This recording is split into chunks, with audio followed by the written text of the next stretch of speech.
Hi, I'm Dr. Bertice Berry, and I want to tell you a story. Some folks say that the most stressful events you'll go through is a major move, the death of a parent, death of a child, a divorce. There was something else. I think those are the big ones. I went through all of those in a 2-year period.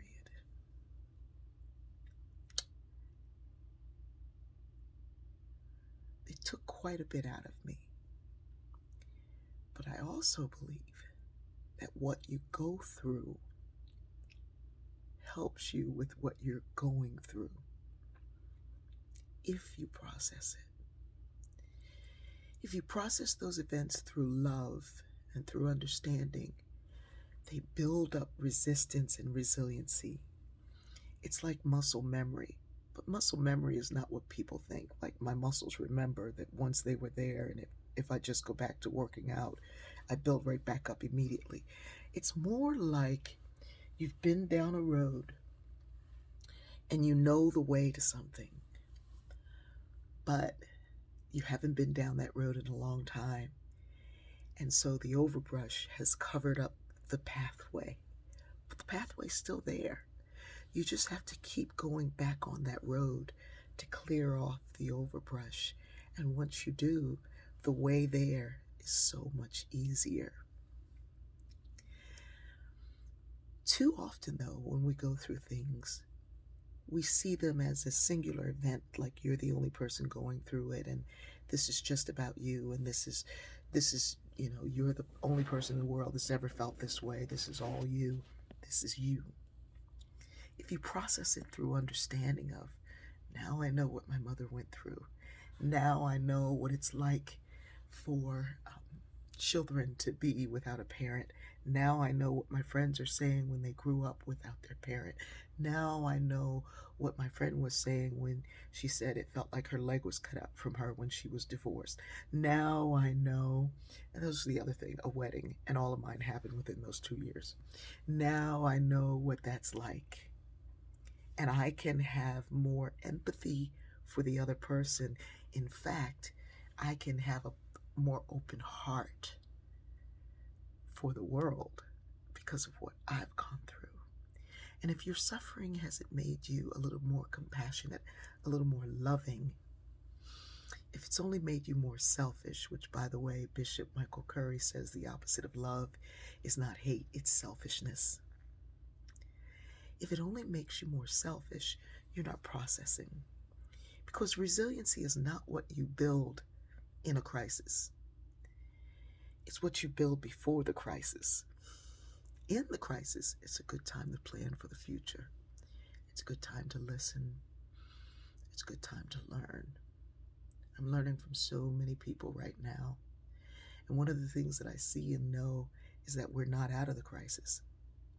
And if you want to go through this, instead of feeling and expressing out loud how sad and sorrowful and lost you feel, and how much you miss a hug, and how much you miss this, and how much you miss that, it's a much better process to count the joy. What gave you joy yesterday?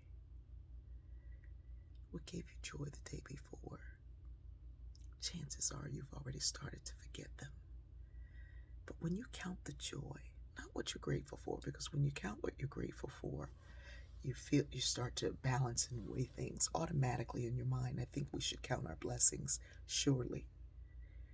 But counting joy is about building resiliency. Counting the joy. So many things happened yesterday that gave me joy. And I worked yesterday with folks that I work with, and it gave me so much joy. I learned new things. I found a new series on Egyptology. So much joy. I talked to a dear friend that I hadn't spoken with in a while. So much joy. My kids contacted me. Joy. Fatima made me laugh. Big old belly laugh. Joy. Bella came over and got her hair dyed pink. Joy. There's so many things to give us joy. The little walk that I take and seeing the trees and the birds and stopping and taking in the sounds. Joy. Sitting here right now in front of the sewing machine. Joy. Reading your comments. Joy. We focus so much on what went wrong, then we forget all the things that went right. And even on those 2 years where I moved, got married, got divorced, lost a child, lost my mother, it was only painful because I loved. But what I know for certain is this: love never leaves. Process through love and use it for what we're going through and what we're about to go